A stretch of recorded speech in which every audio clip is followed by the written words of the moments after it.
And I would say cleaning the room is like cleaning the credit file before the bank's going to say, yeah, they're ready to go for finance. That room looks impeccable. The bed's tidied. They've put all the books away. I'm not seeing magazines around the place. It looks like it's open for inspection. Yep. Okay. That's the kind of room a credit file needs to appear like, I would say, for a bank to say, yes, we're going to go and work with you. Hello and welcome to the Help My Wealth podcast, Money Rules or Money Rules. Here at Help My Wealth, we are all about empowering financial success in our community of listeners. We hope you find today's topic both informative and helpful. So, hey guys, Hamish from Vision Property and Finance here. I'm here today with Jonathan Mansfield, who is with a company called Solve My Debt Now.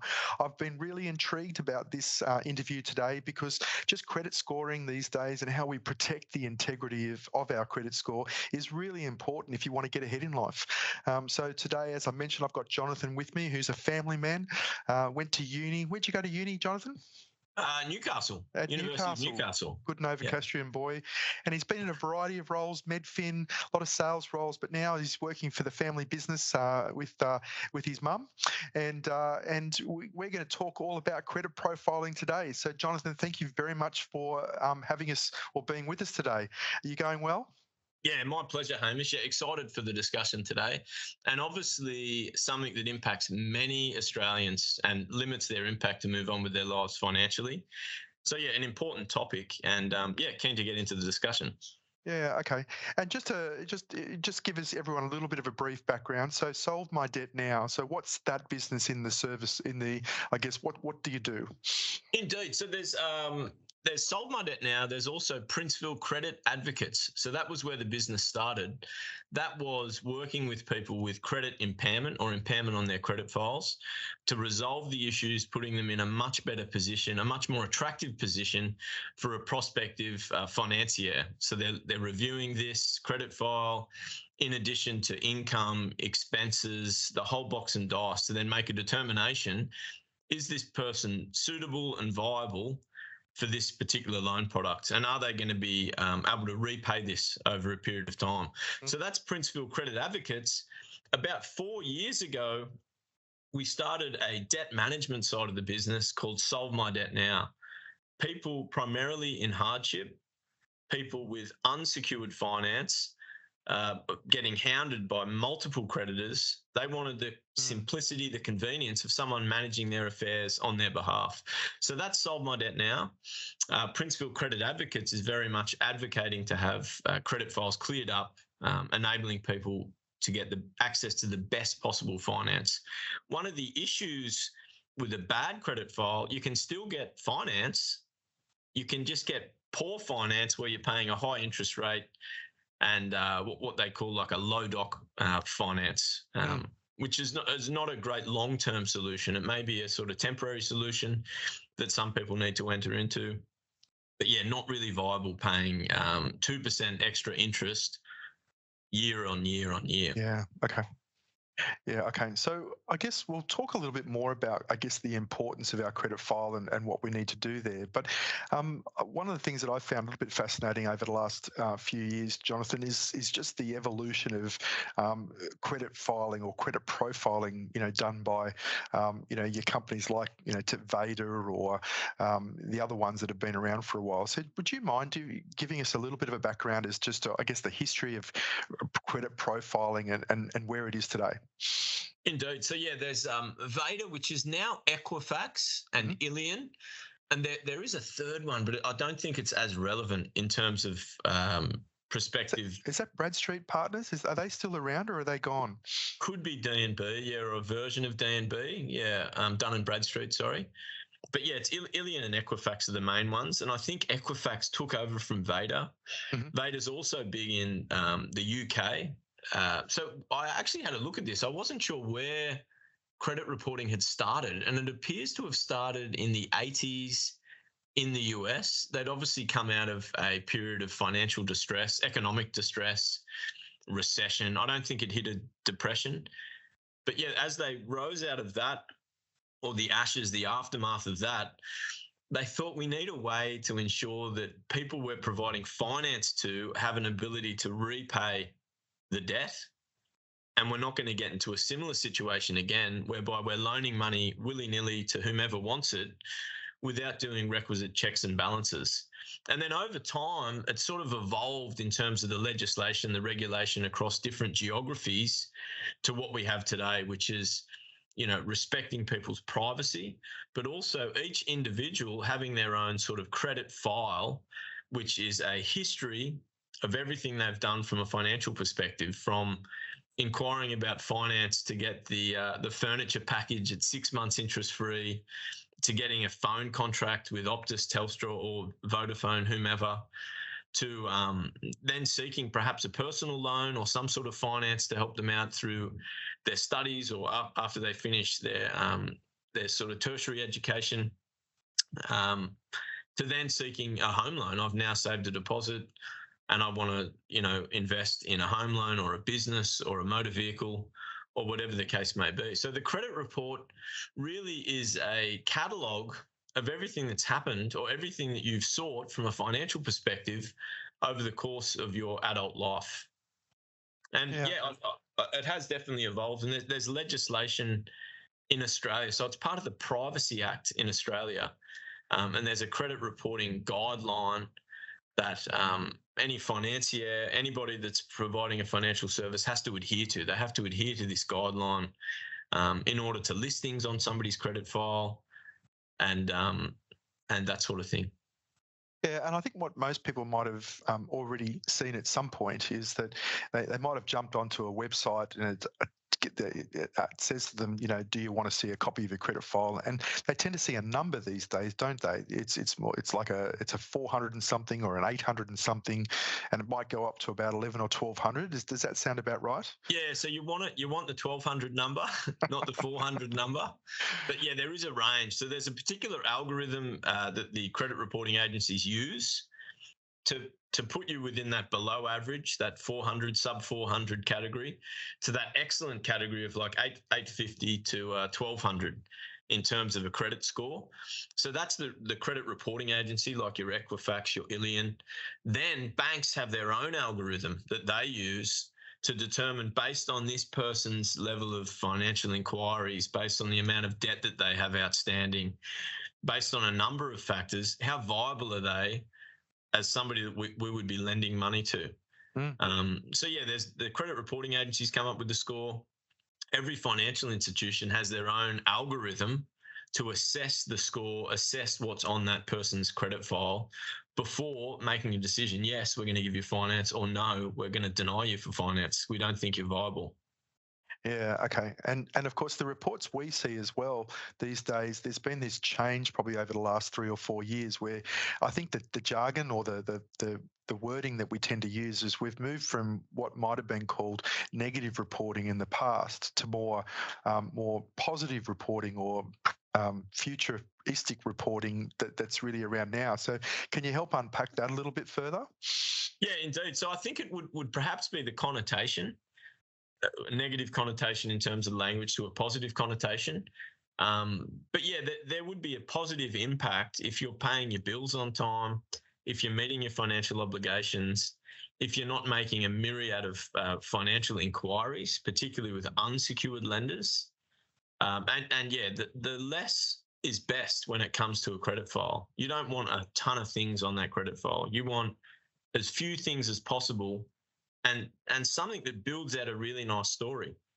Like, yes, I sought a personal loan when I was 25.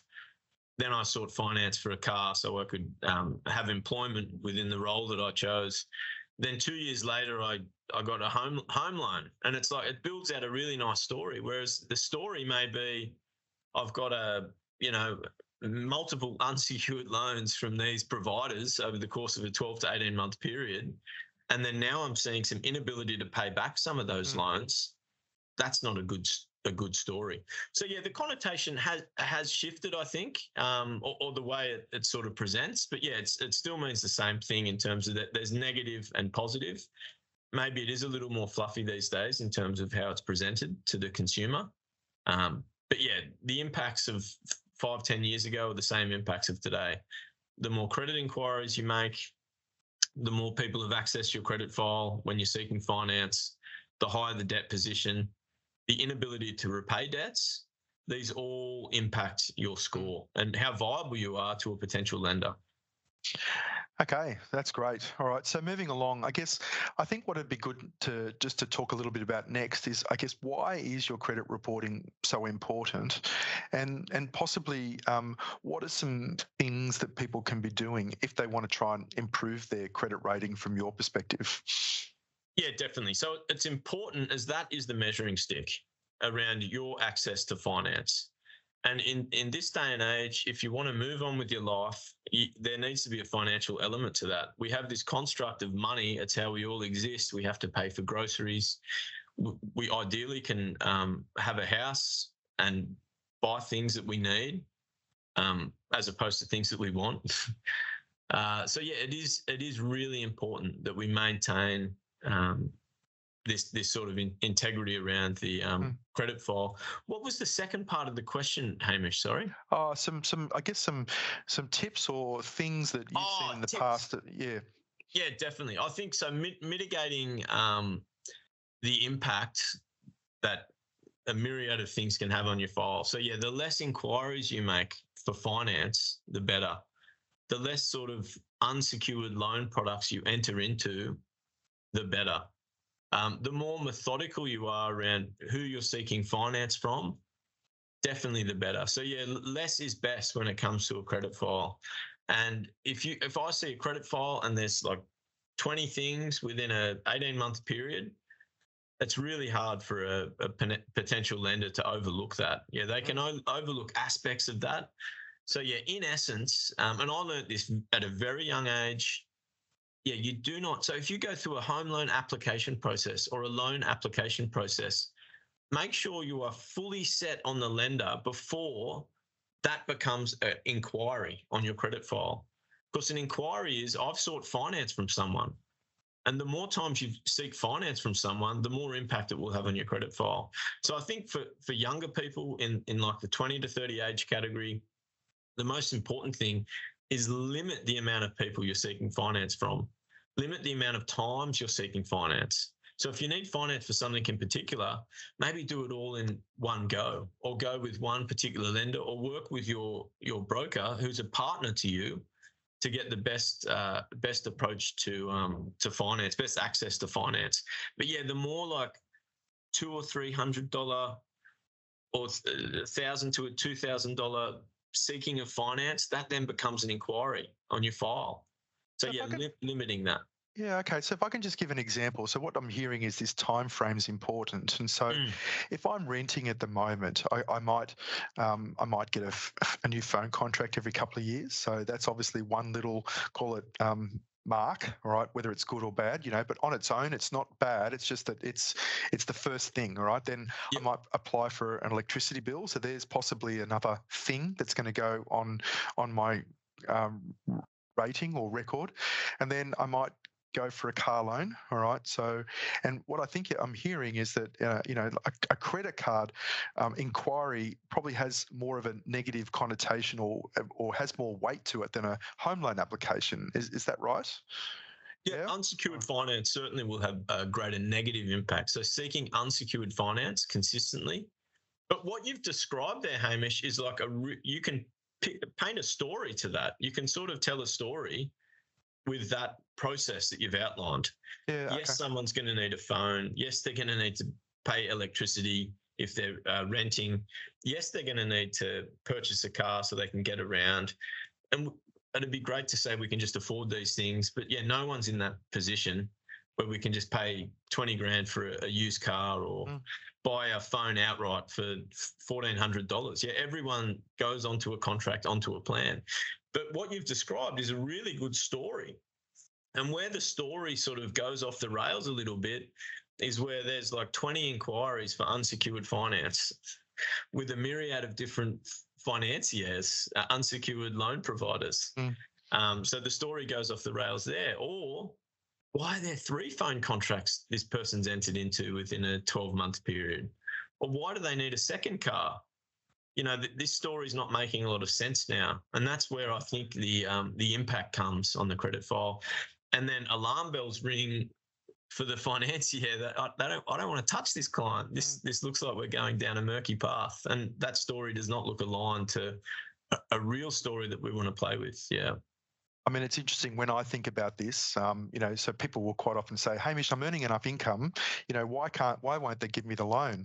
And my response is, well, I've got a 14-year-old child at home, all right, and I know she has the capacity to clean her room. Like in theory, she's got 2 arms and 2 legs, so she should be able to do it.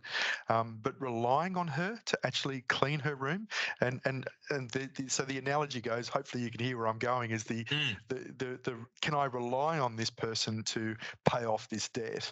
And it's sort of this reputation that people are building online. Would you agree with that? Yeah, 100%. And I would say cleaning the room is like cleaning the credit file before the bank's going to say, yeah, they're ready to go for finance. That room looks impeccable. The bed's tidied. They put all the books away. I'm not seeing magazines around the place. It looks like it's open for inspection. Yep. Okay. That's the kind of room a credit file needs to appear like, I would say, for a bank to say, yes, we're gonna go and work with you. So moving on to, I guess, the 2 arms of your business and what you do, I'm guessing, Jonathan, that you guys really must get in the trenches with people and be working with, I guess, people that are finding themselves either in unfortunate times or have been in unfortunate times at some point in their life. So help me understand a little bit what those 2, I guess, parts of the business might look like, and why they're a good consideration for people to think about. Indeed, yeah. So I think everyone makes mistakes in life. And I might go back, Hamish, to where this business started. So the actual idea of where this business came from, this was back in like 2008, 2009. I was studying at university. I was also working at a printing company on the central coast of New South Wales. I had just entered into a relationship, now married 10 years. This is going back, 17, 18 years. And yeah, I'd saved up some money and I was ready to buy a house. Now, fortunately, at my age, at 24 years old, back in 2008, you could buy a house on the Central Coast for like $300,000. Like, that is impossible now. You wouldn't be able to buy 100 square meters of land. When I was 18 or 19, had to get some treatment at a dentist. And I didn't have any money at the time. I was at university. I was traveling away. I had very limited income. And yeah, I'd racked up this bill of like $3,000, and I had an inability to pay this amount of money. I didn't have any sort of income coming in. And then I got a file on my a mark on my credit file.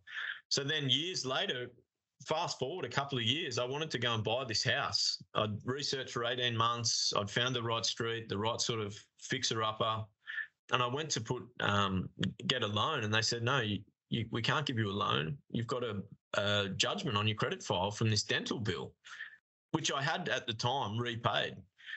So I'd made a mistake. I acknowledge that. That certainly, didn't work out the way I'd intended. Again, that there should have been a little more transparency from the healthcare professional in terms of the cost associated with this treatment. That was alarming to me for the work that was done.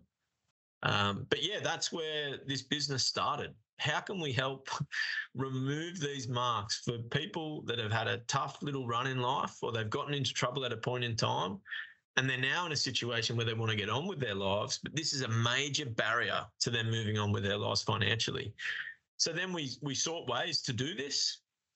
We went through the legislation, and this was my mother and father, and we thought we have to find a way to be able to resolve this. Lo and behold, we got this issue resolved. The mark was removed from the credit file, and then I was able to actually get a loan and purchase this property. And as they say, the rest is history. But yeah, it was sort of where this all came from. So I think most Australians may find themselves at a point in time, particularly now in this economic climate, in a situation where they don't have enough money coming in. They need to get access to some finance. They may have like a emergency care that's required, like a dental bill that they can't overlook, and they get themselves into a spot of bother. Fast forward 2 years, they're still in that spot of bother according to their credit file. So there's no way for them to move on financially. So yeah, this is where the business was born, helping everyday Australians that get into a spot of bother around their credit file, that need some help navigating that, and some advocacy, someone that's going to stand up, understand the legislation, understand the reporting criteria, that can go back and advocate to have those issues resolved on their behalf. So that is the premise of what we do from a credit file perspective. Similar from a debt management perspective, where we have people that sometimes get in this cycle. And to me, it's like a little bit of an addiction where they're just getting access to these junk loans again and again and again. And then these things explode. So one statistic not many people know about, and I share this statistic with people when I'm engaging in a dialogue around debt management services and unsecured finance and credit repair, is the legal limit that a financier can charge if someone defaults on their unsecured loan. It's 48.5% interest. Wow. So you've got $1,000 loan. You get behind, you may have multiple $1,000 loans because they're not doing all the checks and balances when they're providing finance to you. Now this $1,000 problem's become $1,000 plus a $484 problem per annum, accumulating year on year on year. You can see the spot of bother that people find themselves in. So yeah, I think I can't advocate, and I'm not sort of lobbying for better practices, but yeah, I think when people hear that statistic, like myself, others, that's alarming. That finance providers can charge almost 50% interest if you don't make payments each time, every time, on time. They don't tell you that on the late night television commercials either. Yeah. So again, the whole premise of this, everyday Australians, they get into a spot of bother. They need some help navigating their way out of this. It's unlikely that an individual will be able to fight these battles on their own, particularly when you're dealing with a myriad of different credit providers. You're going down a really dangerous path. And who's got the time to invest 1,000 hours, 20 hours per creditor if you've got 30 or 40 listed on there to navigate this? Yeah, it's virtually impossible. And that's where these businesses can genuinely help Australians. Okay. So what I'm hearing through all of this, Jonathan, obviously you guys have been around for 16 years, family-owned business. And generally you don't have a family-owned business and promote that if you're not prepared to genuinely help people. I'm sure you would agree with that statement. So, in terms of, I guess, thinking out loud on this, like we've got society today where, generally financial literacy isn't improving, right? So people are probably more likely today than possibly 10 years ago to fall into some sort of circumstance where they find themselves either getting out of control with debt or not being able to manage things properly and needing some sort of solution like yours to be able to help them work through that. So it sounds like for you to have been around for 16 years, there must be a reasonable, call it success rate or chance of you being able to help people, and lots of common, I think, mistakes possibly that lenders make or these places make that actually need to be held accountable for. Would you agree with that statement? Yeah, absolutely. Yeah, I think mistakes are made. Banking as a sector, certainly record keeping leaves a little bit to be desired, particularly historically, before we had digitisation, a lot of automation of systems and complex record-keeping infrastructure. But yes, mistakes are definitely made by the consumer and by the financial institution. And there is a way for the consumer versus the financial institution to get a positive outcome. But yeah, they usually need somebody advocating on their behalf. Otherwise, they're starting from ground zero. And it sounds like the two businesses. So you've got the front end, which sounds like it's the advocacy business, which is more about helping find whether the contracts have been entered into correctly, or whether there's sort of room to move in terms of negotiating that way through. And then the Solve My Debt Now is more call it the latter part of the process, that it's negotiating outcomes with lenders where there is genuine hardship and that's being experienced. Is that the right way of putting it, or would you describe it differently.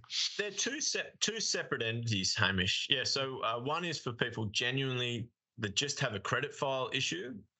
They've been knocked back from finance. The broker's saying we can't get the loan, and the broker will usually refer that client to us, and that's where most of our work comes from, is a broker referral network.